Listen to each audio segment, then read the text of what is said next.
63. Release capítulo 373. Autor: Ermo. Esse capítulo veio de centralnovel.com. Não se esqueça de conferir o site.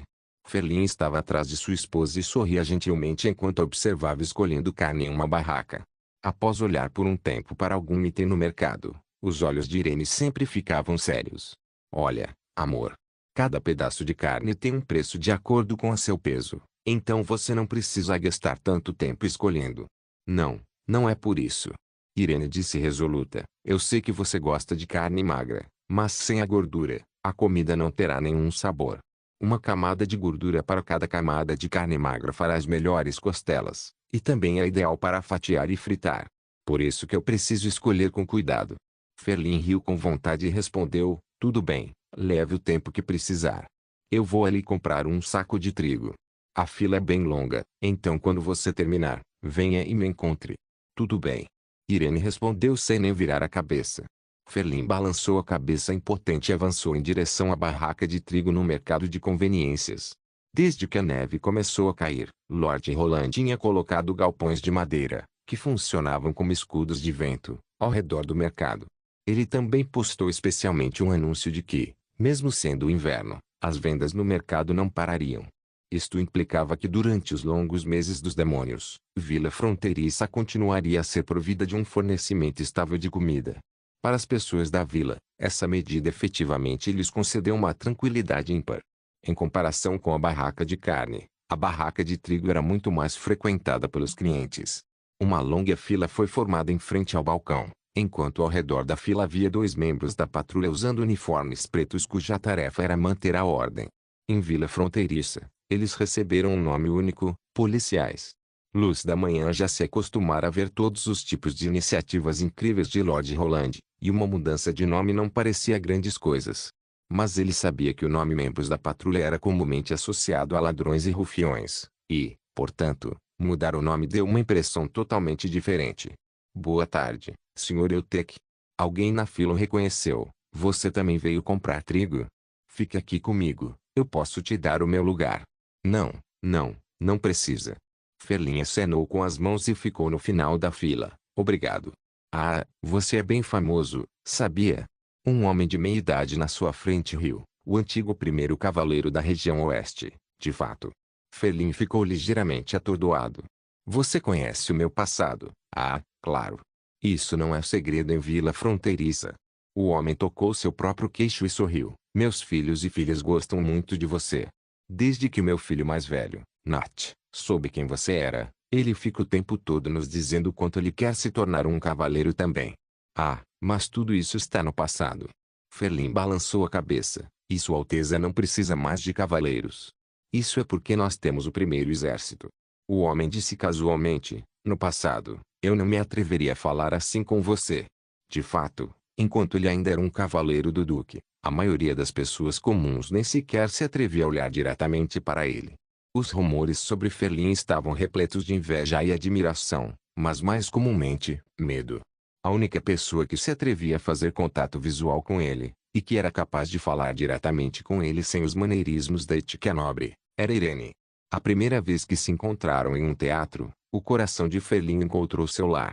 Depois de ser derrotado e trazido cativo para a Vila Fronteiriça, Ferlin pensava que isso simplesmente implicaria em uma mudança de senhorio para quem ele trabalhava. Ele não esperava que se tornaria professor de muitas pessoas e recebesse amplo respeito. A forma de respeito mostrada para com ele agora era completamente diferente dos velhos tempos em que ele era um cavalheiro. As pessoas não evitavam e, em vez disso, aproximavam-se dele. Comparado com o respeito demonstrado à distância, Ferlin se sentia muito mais confortável e satisfeito com o respeito de agora. Talvez eu não seja adequado para ser um cavalheiro. Ferlin pensou. Depois de esperar por mais de 15 minutos, finalmente chegou a vez de Ferlin Euteque. Cartão de identidade, por favor. A atendente disse antes de olhar chocada para o homem em sua frente. Professor Ferlin? Betty. Ferlin também ficou um pouco surpreso que a garota atrás do balcão fosse uma estudante de seu primeiro grupo de formandos e, compreendendo a situação, ele disse alegremente, você está trabalhando na prefeitura agora?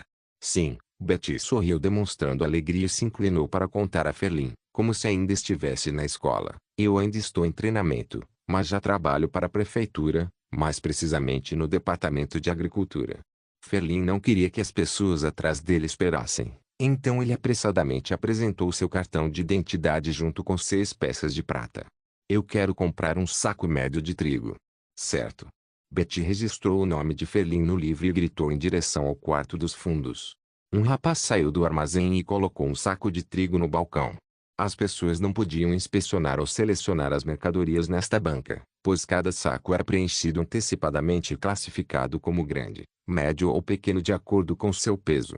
Um pequeno saco era capaz de alimentar 2 pessoas por um mês.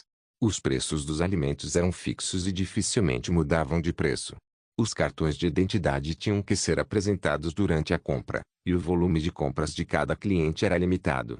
Ferlin entendeu que o objetivo dessa medida era impedir que uma única pessoa comprasse um grande volume de alimentos, o que causaria uma escassez de alimentos para outras pessoas com necessidades reais.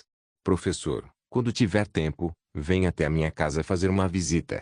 Betty devolveu seu cartão de identidade. Pode deixar. Ferlin respondeu sorrindo.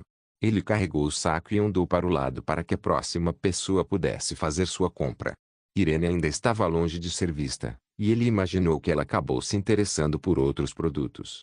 Então, Ferlin pensou em encontrar um local fácil de encontrar e seco onde pudesse colocar o saco e sentar-se para descansar. Mas, de repente, uma mulher de cabelo azul apareceu em sua frente. Luz da manhã baixou a cabeça e virou instintivamente, só para sentir um arrepio por todo o corpo. Era uma mulher linda com características faciais requintadas e um cabelo azul que raramente era visto. Ela era uma mulher que dificilmente alguém esqueceria, assim que olhasse. Ferlin sentiu o sangue congelar por todo o corpo, mas não devido ao fato da mulher ser extremamente bela, mas porque ele a tinha visto antes no salão da casa de sua família. Quando ele era jovem, ele perguntou mais de uma vez sobre a pessoa no retrato que estava pendurado na posição mais proeminente em uma das paredes do salão. No entanto, seu pai sempre ficou em silêncio. A pessoa era, sem dúvida, uma mulher, mas seu retrato era maior do que os retratos de seus outros antepassados. Foi apenas uma vez, quando bêbado, que seu pai mencionou quem era aquela pessoa. Se bem me lembro, a pessoa no retrato é a fundadora da família Eutec. Como isso é possível? Ferlin pensou. Desculpe por fazer você esperar. A voz de Irene tirou de seus pensamentos confusos. Eu fui escolher alguns ovos, e também comprei um pouquinho de manteiga. Você comprou trigo? Sim, Ferlin respondeu, mas seus pensamentos estavam em outro lugar. Assim que chegou em casa, Ferlin não conseguia tirar aquela mulher de sua cabeça. Porque eu veria um ancestral da família Eutec aqui, em Vila Fronteiriça. Depois de deliberar por muito tempo, Ferlin decidiu que faria uma viagem de volta a Forte Cancioneiro. Quando ele informou Irene sobre esse plano, ela franziu a testa. Você não rompeu relações com sua família? Por que você quer voltar? Por quê? Ferlin disse hesitante traço. É. Por causa de alguns assuntos. É por causa dos direitos de sua família ou? Irene inclinou a cabeça e perguntou. É por causa de uma mulher? O quê? Ferlin respondeu, não, claro que não, mas seus olhos me dizem que você está mentindo. Irene pressionou Luz da Manhã contra sua cadeira e olhou nos olhos dele. Você prometeu ser meu cavaleiro, e eu acredito que você não iria quebrar essa promessa.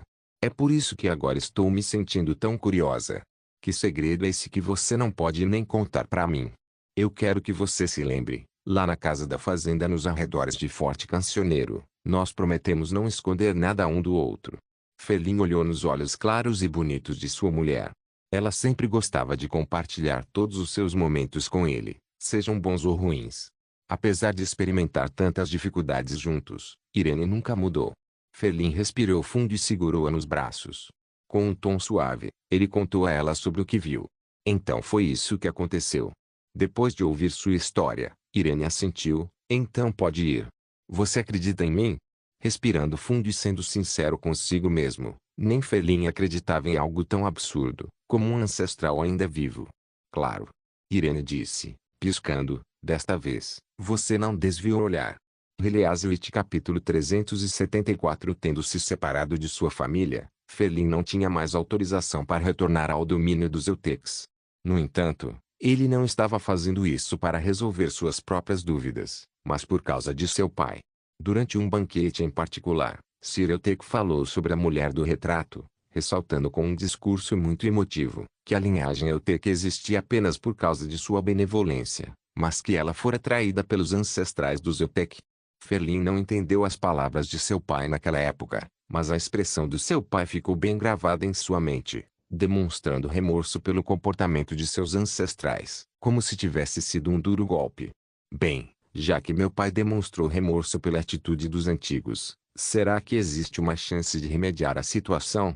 Talvez a mulher que eu vi seja descendente da fundadora da minha família. Ferlin pensou.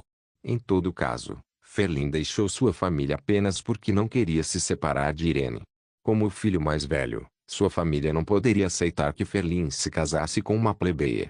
Fora ter escolhido Irene como sua esposa, Ferlin não tinha nenhum outro problema ou empecilho com sua família. Depois de seu casamento, embora seu pai nunca o tenha visitado uma única vez, sua mãe fez o possível para que alguém enviasse alguns suprimentos todos os dias e, em um certo dia, uma carta que dizia que seu pai o havia perdoado veio junto. Foi por essas razões que Ferlin decidiu voltar para casa e contar o que viu. Devido ao impacto dos meses dos demônios, o número de navios que viajavam entre as duas terras diminuiu significativamente. Ele teve que esperar 3 dias por um navio mercante que veio de Forte Cancioneiro, e incluindo o tempo necessário para descarregar a carga, ele chegaria a Forte Cancioneiro em apenas uma semana. Quando Ferlin finalmente chegou ao forte e saiu do navio, ele imediatamente sentiu como a cidade estava vazia. A neve do solo chegava até os tornozelos, mas ele viu que, além de algumas pistas que deixavam diferentes profundidades de pegadas, a maior parte da neve nas ruas era plana, como se ninguém passasse por ali há muito tempo. Comparada com Vila Fronteiriça, que era movimentada e cheia de gente, era bem difícil acreditar que esta era, na verdade, a maior cidade da região oeste. A propriedade do Euteco ficava ao norte do forte e incluía uma aldeia de quase 1 hectare. Se até mesmo o forte estava vazio, era desnecessário dizer que a aldeia de sua família estava em uma situação ainda pior.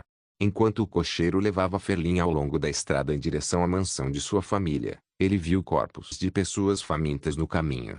Todos os anos, se a neve começasse a cair no início do outono, a maioria das pessoas pobres seria pega despreparada, sem comida e lenha suficientes, e aproximadamente metade dessas pessoas não seria capaz de resistir até a próxima primavera. Embora Ferlin já tivesse visto essa cena muitas vezes durante os últimos meses dos demônios, ele nunca poderia se acostumar com isso. Depois de passar por várias outras cabanas espalhadas, Ferlin finalmente retornou às portas da casa de sua família pela primeira vez em muitos anos. O portão de ferro no pátio estava firmemente trancado e o jardim da frente estava coberto de neve. No entanto, os azulejos da passagem estavam limpos, evidentemente mostrando que havia alguém na família que cuidava da propriedade. Ele bateu no portão de ferro com força, e depois de um tempo, 2 guardas saíram da mansão. Um deles rapidamente identificou Ferlin e disse, surpreso, o senhor. Mestre, olá, vim ver Sir Euteco. Ferlin disse tranquilamente. Embora todos que viviam na mansão soubessem que Luz da Manhã havia desertado da família, essa era uma questão entre eles e, portanto, os guardas não ousariam tomar quaisquer atitudes. Os 2 guardas rapidamente abriram o portão de ferro. Um deles levou-o ao saguão para esperar, enquanto o outro foi informar o mordomo. Ferlin não esperava que a primeira pessoa a correr para encontrá-lo fosse seu irmão mais novo, Miss Euteco. Você não pertence mais a este lugar. Então, por que está aqui de volta? Miso franziu a testa enquanto avaliava seu irmão mais velho. Você andou até aqui. Onde está seu escudeiro? Eu não sou mais um cavalheiro. Ferlin riu. Naturalmente, não tenho mais um escudeiro me acompanhando.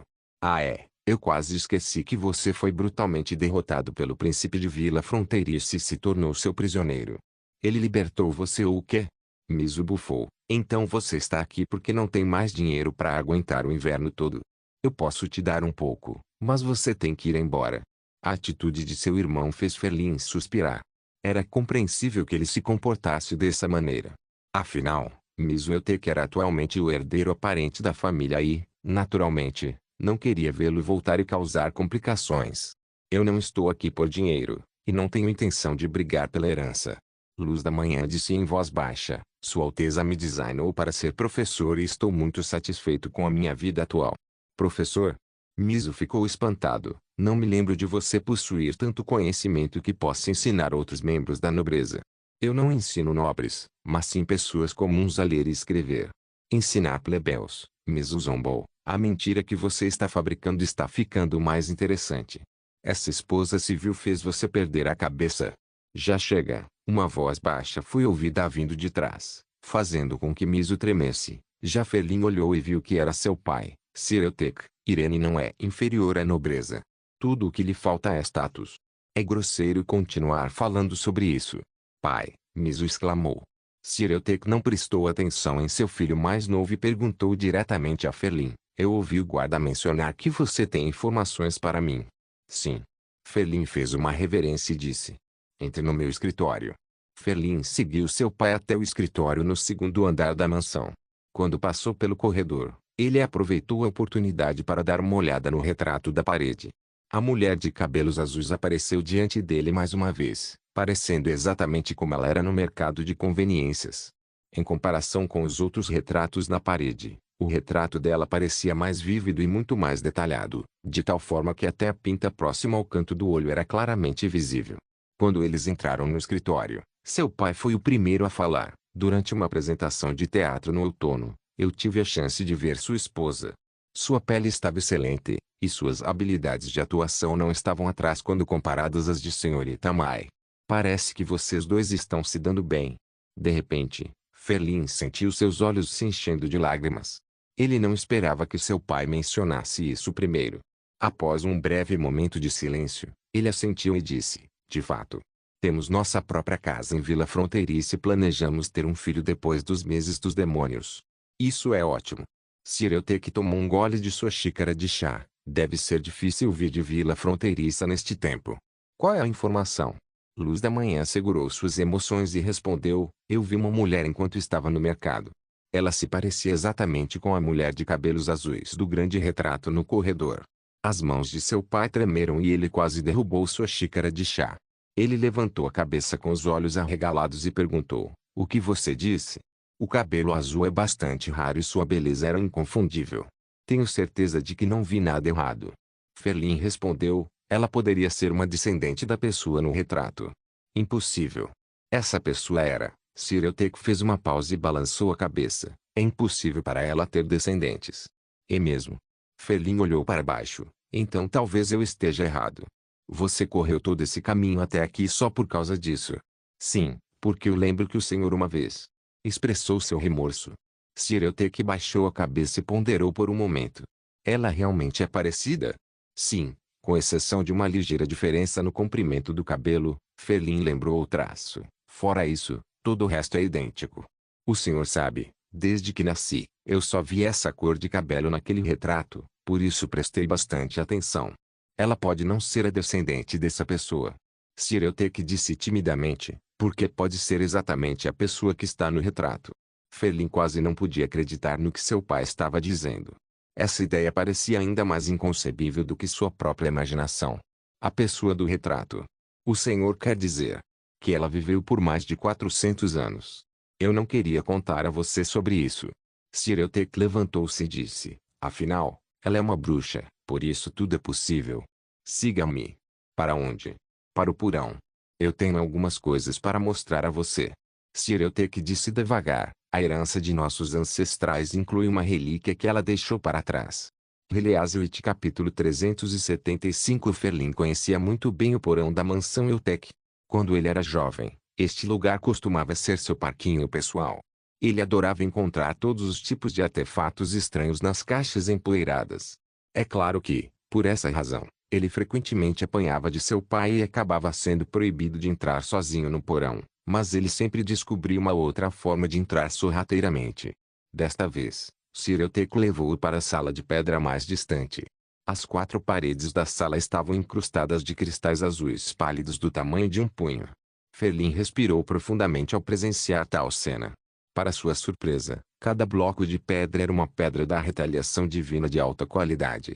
Quando menino, ele não sabia disso, mas agora entendia naturalmente o seu valor. Pedras mágicas de alta qualidade valiam muito dinheiro, e aquelas tão grandes como essas valeriam pelo menos de 500 a 600 peças de ouro cada. A família Euteque é tão rica assim? De repente, Ferlin se lembrou que também encontrara o mapa do tesouro ali mesmo no porão da casa dos Euteque.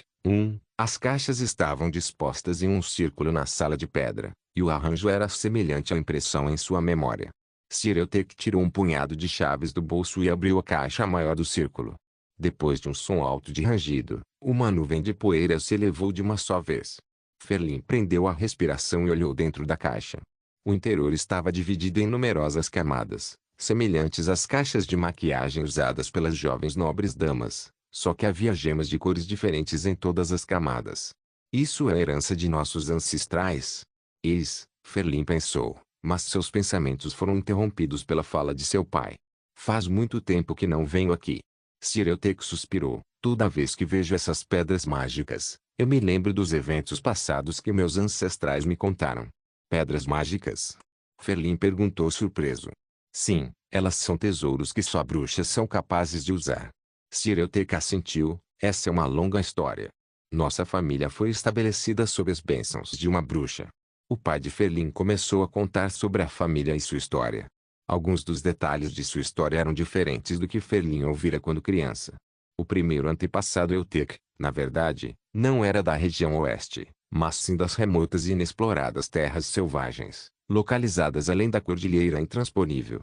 Os olhos de Ferlin gradualmente se arregalaram. Ele não imaginava que o retrato poderia esconder um segredo tão incrível. A fundadora de nossa família, nossa ancestral, se chamava Gataí, junto com muitas outras bruxas, havia estabelecido um enorme reino. As bruxas faziam parte da classe dominante, semelhante à nobreza de hoje, naquele reino.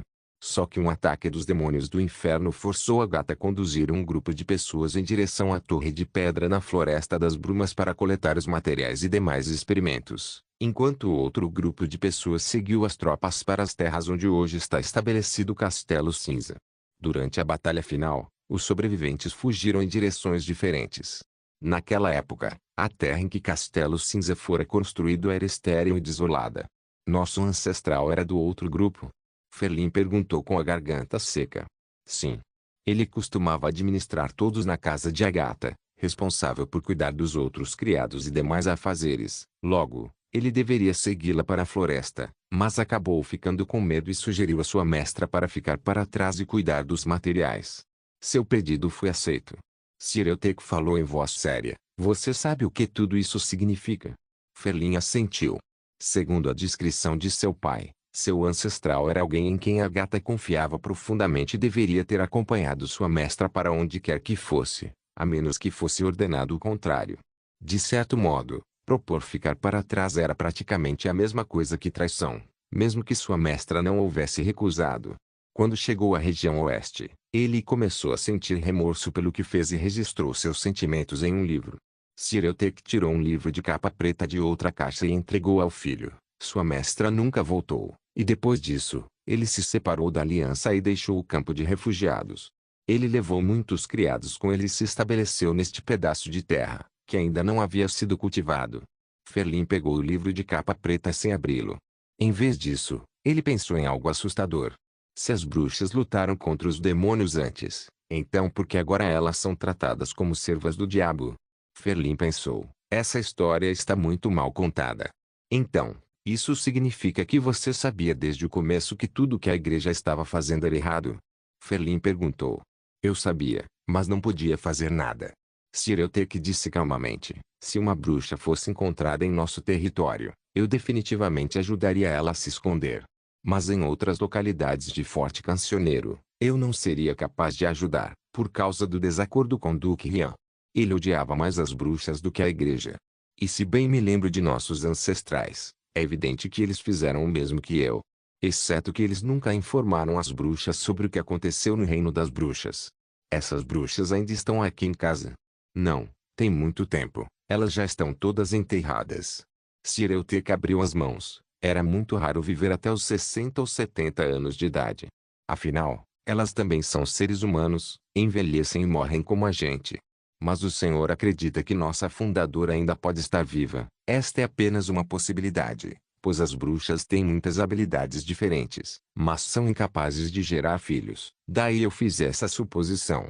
Ferlin ponderou por um breve momento e depois mudou de assunto.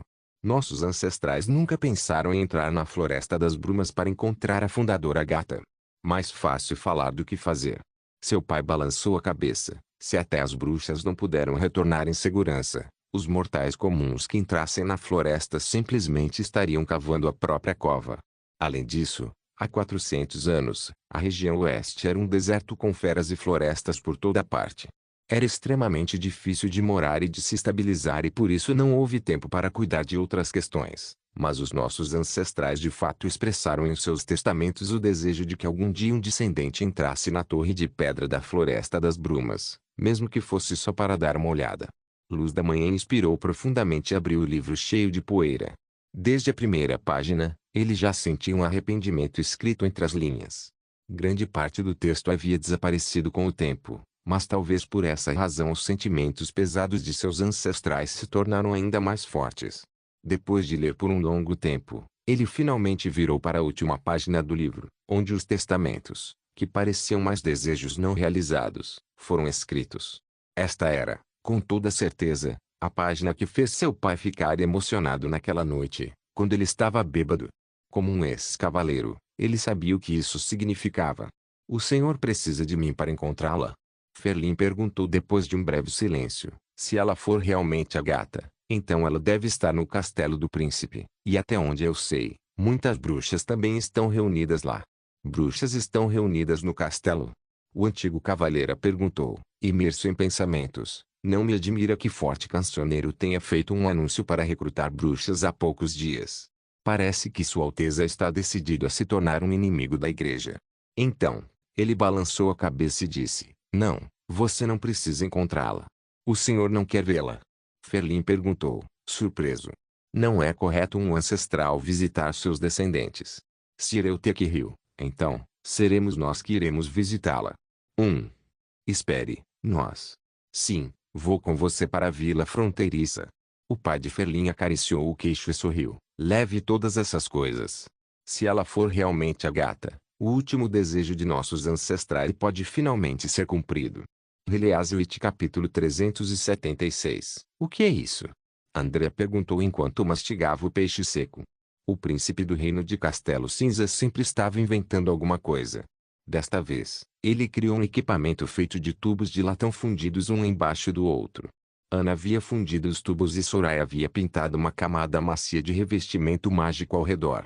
À primeira vista, o tubo se parecia com os canos de água instalados no banheiro, mas era muito maior, praticamente do tamanho da coxa de um ser humano. Era impossível para um homem movê-lo sem a ajuda de Beija-Flor, que reduzia o peso. No entanto, o tubo de latão não foi instalado em apenas 1 ou 2 quartos, mas sim por todos os vãos do castelo e na casa das bruxas. Tomando o quarto como um exemplo, o cano entrava pelo canto do quarto, conectando-se com uma estranha persiana de metal presa na parede, dando a volta no quarto e juntando-se ao cano longitudinal no final.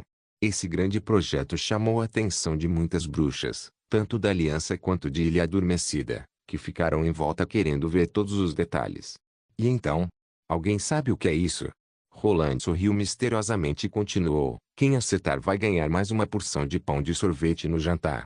Pão de sorvete? Isso chamou a atenção de André, pois ela achava pão de sorvete a comida mais incrível da vila. 2 fatias de pão branco torrado recheadas com sorvete doce.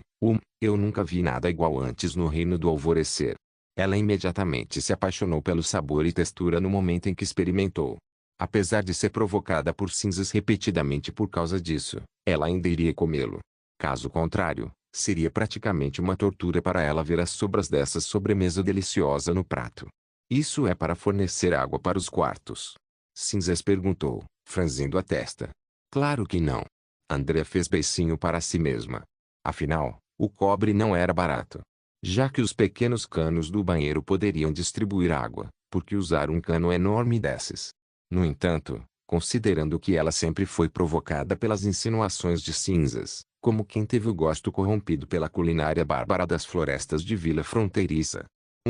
Que ela de fato disse uma vez na frente de Tilly e não podia negar. Andrea só podia fingir que ela não ouviu essas palavras superficiais. Esse palpite é muito superficial. Quem precisa de um tubo tão grande só para trazer água? Alguém disse atrás de Andrea: Sua Alteza nunca faria uma coisa tão sem sentido. Incisivo. Isso foi exatamente o que Andrea queria falar, o que a deixou animada. Ninguém mais se atreveria a usar tal tom para falar com uma extraordinária, além dela mesma e da senhorita Rouxinol da União das Bruxas. Ela se virou e viu uma mulher olhando para Cinzas com desdém, com o queixo erguido do jeito certo. Era de fato Rouxinol. Essa é a expressão que uma nobre deve usar. Andrea secretamente elogiou essa mulher misteriosa, que foi a bruxa mais cordial que conhecera desde que chegou à vila fronteiriça. Rouxinol mostrou suas habilidades extraordinárias durante o resgate da bruxa nas ruínas. Ela também era de uma família nobre, e até mesmo a cor de seu cabelo era semelhante à de Andrea.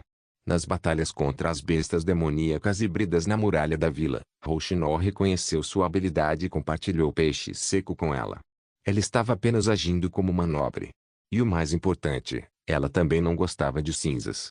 Andrea não sabia como Cinzas havia ofendido Rouxinol quando ela veio pela primeira vez à vila fronteiriça, mas não era verdade o ditado que dizia que os inimigos de meu inimigo são meus amigos. Sem mencionar que a personalidade de Rouxinol, seus jeitos e trejeitos, eram muito compatíveis com a da própria Andrea. Você está falando como se soubesse a resposta. Cinzas respondeu dando de ombros. Claro que eu sei.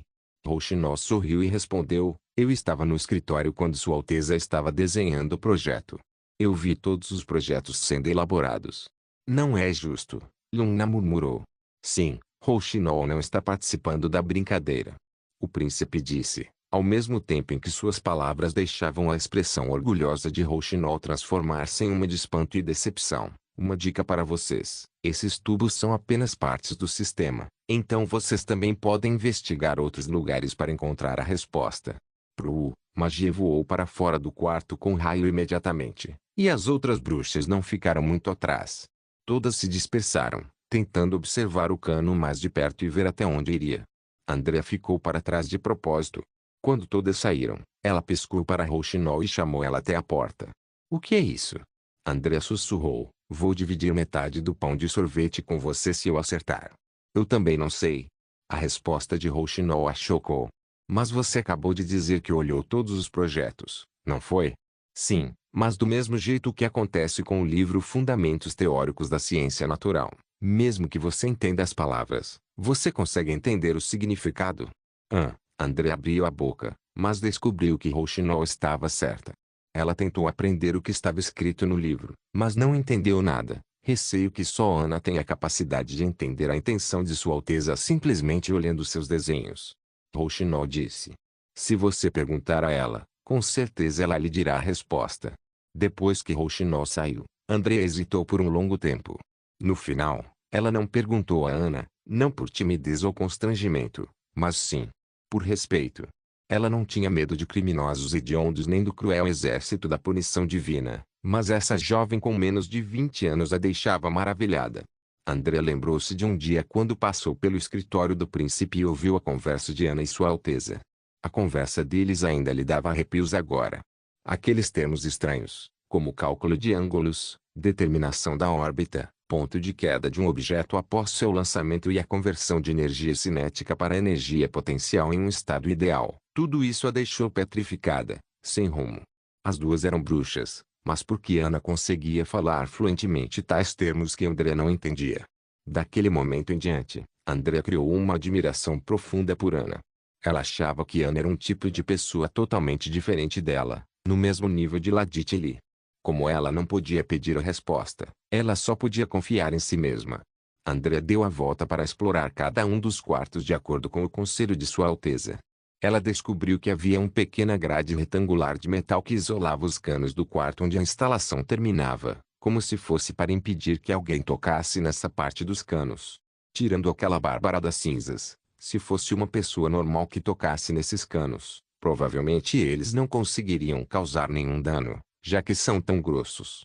Andrea pensou ao olhar toda a instalação, mas Rouxinol disse que Sua Alteza nunca faria uma coisa tão sem sentido. Então essas grades de metal devem ter suas próprias funções distintas. Andrea descobriu uma coisa nova ao olhar pela janela quando chegou ao primeiro andar da Casa das Bruxas. Havia uma pequena construção entre o castelo e a Casa das Bruxas, e também era onde os canos de cobre, que ligavam seus dois edifícios, terminavam. Havia uma enorme caixa de ferro dentro dessa construção. Era oca na parte inferior da caixa e havia uma enorme chaminé no topo. Lembrava vagamente um fogão. Ela viu um tubo conectado diretamente ao poço no quintal, que parecia bastante semelhante ao sistema de abastecimento na torre de água. Espere. Será que isso serve para ferver água? Ela pensou, se esses tubos são usados para a distribuição de água quente, então não há necessidade de ser tão monstruoso. André ainda não conseguia entender o que era depois de uma longa ponderação. Sua Alteza reuniu todas as bruxas no salão antes do jantar. Ele sorriu e disse, o sistema de aquecimento do castelo está oficialmente inaugurado. Aquecimento? Cinzas perguntou intrigada. Sim. A água é fervida na caldeira, e o vapor de alta temperatura entrará nos quartos por meio dos canos e aumentará a temperatura ambiente. Contanto que as portas e janelas fiquem fechadas, o quarto inteiro poderá ser aquecido rapidamente. O príncipe explicou, comparado aos barris de brasa, que são pesados demais para se mover e exigem um bom fluxo de ar para prevenir o envenenamento por monóxido de carbono. O novo sistema de aquecimento é muito mais eficiente e não tem risco algum, e dormir no inverno será como dormir na primavera. Quando o período de testes terminar, toda a área residencial da vila será gradualmente equipada com um sistema de aquecimento. Em seguida, para anunciar os vencedores do pão de sorvete, além de Ana, Soraya e Beija-Flor, que estavam participando da instalação do sistema de aquecimento, somente uma única pessoa adivinhou corretamente o que era, e essa pessoa foi Tilly. André olhou impotente para Ladite Lee, que sorria enquanto comia seu delicioso pão de sorvete, perdendo completamente seu jeito reservado de uma nobre. Release capítulo 377. O sistema de aquecimento da caldeira não era muito complicado e envolvia apenas a ebulição da água e a distribuição do calor por meio de tubos e radiadores para os quartos. O calor podia ser transportado por água ou vapor, e Roland preferiu o vapor porque tinha uma temperatura mais alta, além de ser mais conveniente. Enquanto a caldeira continuasse a funcionar, a pressão do vapor encheria os tubos com gotículas de água quente sem a ajuda de uma bomba. Naturalmente, um sistema de aquecimento a vapor também tinha seus problemas. Os canos estariam o tempo todo sob alta pressão, portanto uma infraestrutura fraca poderia causar vazamentos ou até mesmo explosões. O vapor atingiria temperaturas entre 200 a 300 oC, tornando-se extremamente prejudicial para o ser humano.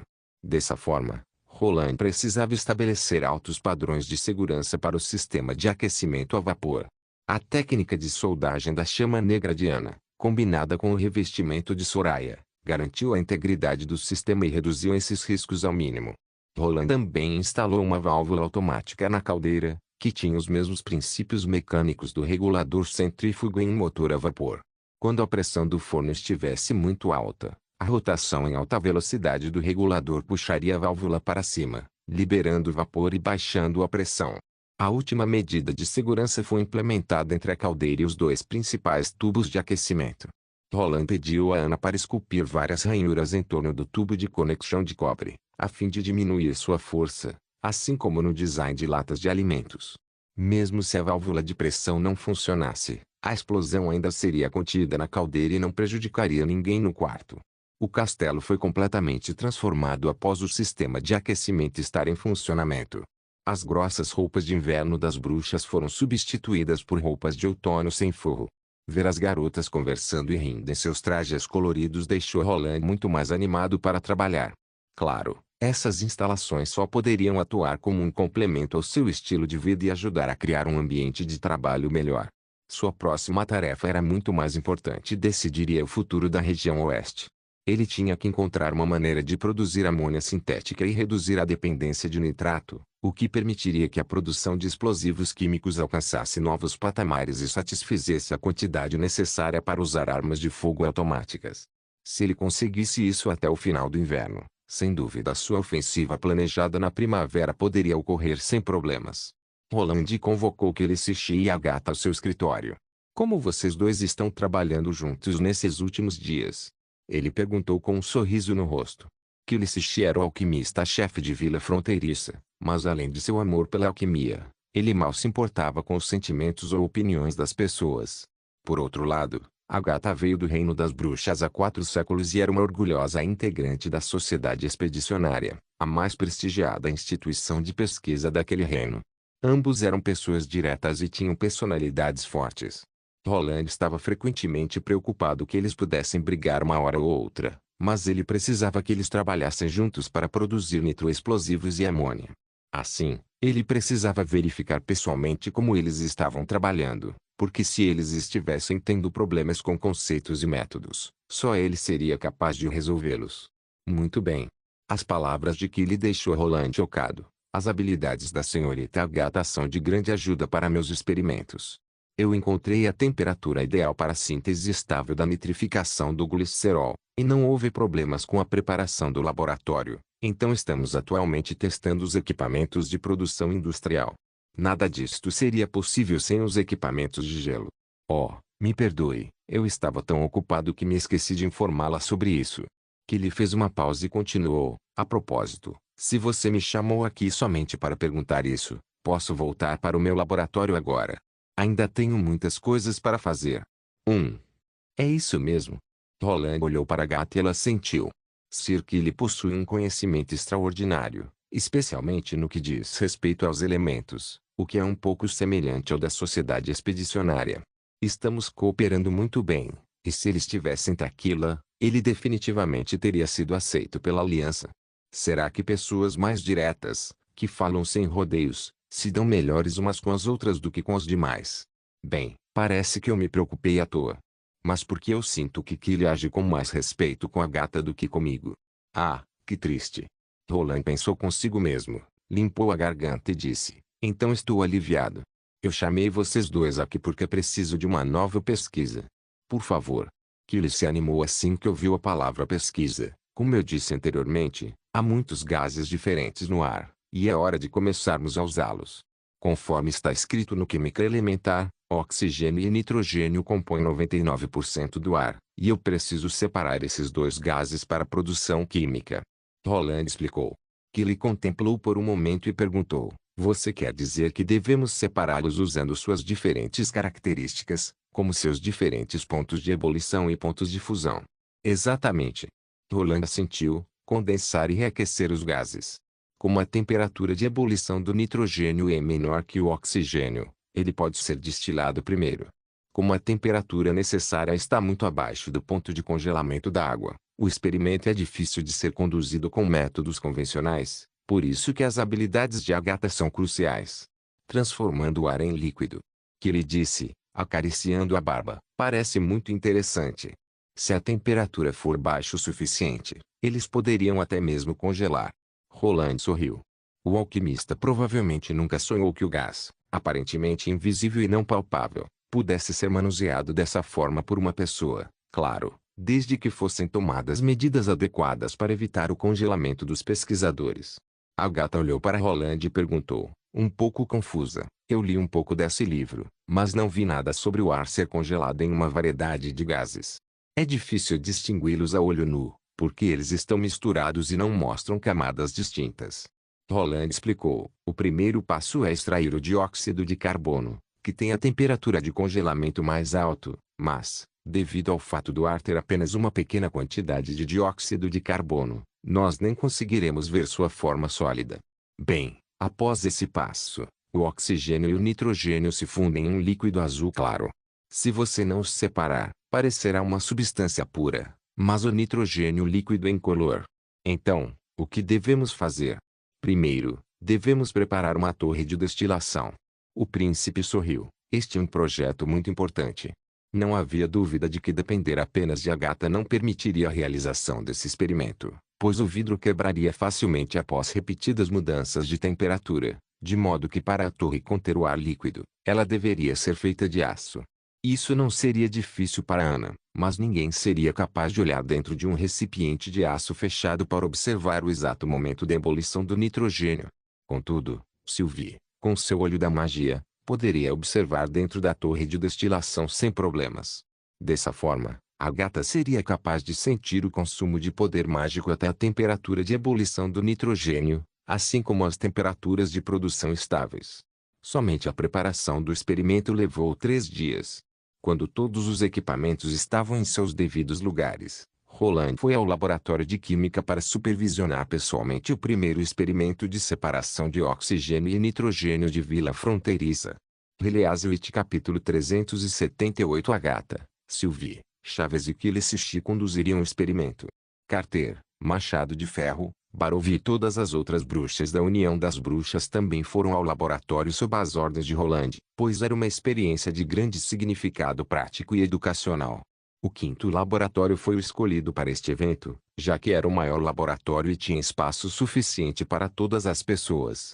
Considerando que o experimento era o primeiro desse tipo, em vez de uma gigantesca torre de destilação fracionada, Roland havia construído uma torre do tamanho de um ser humano médio, com um diâmetro de 1 metro.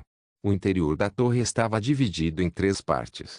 O ar entraria na torre por uma abertura na parte inferior, um pouco acima da base, e os gases sairiam pela parte superior. Antes de separar o ar, Roland deu-lhes uma simples palestra sobre química, dizendo aos presentes o que iria acontecer e fazendo algumas perguntas para que eles pensassem e tentassem responder. Esse era um truque frequentemente usado por professores de química para instigar seus alunos e melhorar a aprendizagem.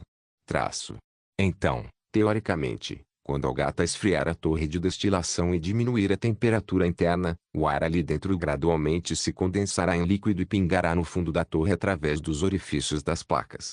Então, quando você, Sylvie, observar o líquido na parte inferior, por favor nos avise. Roland explicou a Sylvie em detalhes, porque ninguém, exceto ela, podia ver diretamente através da torre de aço e descrever as mudanças que aconteciam lá dentro. Sylvie assentiu com um certo ceticismo. Eu realmente verei um líquido aparecer? Não será apenas o vapor d'água ali dentro. Não, será diferente. O ar liquefeito é azul claro, completamente diferente do vapor d'água. Roland balançou a cabeça e explicou um pouco mais. Além disso, a essa temperatura, o vapor d'água seria solidificado em cristais de gelo, bem antes do ar em si. Então ele fez um gesto em direção a Agatha e falou, vamos começar. Espere um pouco. Nós não temos que fechar a abertura agora. Ela perguntou. Não, vamos fechar daqui a pouco. Caso contrário, a torre não terá ar suficiente para provocar mudanças significativas. Como se tratava apenas de um experimento, Roland escolheu o caminho mais fácil para a entrada de ar. Quando a temperatura do ar dentro da torre diminuísse rapidamente, a pressão interna cairia e, com isso, o ar entraria na torre pela parte de baixo. É claro que, em produção industrial, o resfriamento do ar custava muita energia e o ar frio precisaria fluir continuamente. Portanto, esse método de resfriamento escolhido por Roland para a demonstração era deveras ineficiente e raramente seria aplicado na prática. No entanto, o poder mágico de Agatha poderia reduzir a temperatura da torre com mais eficiência do que qualquer refrigerador, poupando Roland o trabalho de construir uma bomba de ar. Agatha respirou fundo e pôs suas mãos na torre de destilação. Cerca de meio minuto depois, sons de assobio podiam ser ouvidos claramente quando o ar passava rapidamente pela entrada de ar da torre. Cristais de gelo branco podiam ser vistos a olho nu ao redor do buraco, e pareciam se expandir consideravelmente. O vapor d'água no ar congelava instantaneamente assim que chegava próximo da torre. Anna transformou sua chama negra em fios para tirar esses cristais de gelo que ficavam cada vez mais e mais grossos. Eu estou vendo um líquido aparecendo em uma das placas, só que ainda tem muito gelo branco lá dentro. Sylvie disse surpreso um momento depois. O gelo branco pode ser cristais de água ou de dióxido de carbono. Roland explicou, considerando que há apenas uma pequena porção de dióxido de carbono no ar, a maior parte deve ser vapor de água solidificado. Em uma produção normal, o ar deveria ser secado primeiro antes de ser sugado para dentro da torre de destilação fracionada. Caso contrário, o vapor d'água solidificado bloquearia as placas de partição e os furos, diminuindo assim a eficiência da produção. Após alguns minutos, Sylvie informou a Roland que a parte inferior da torre estava cheia de líquido azul claro.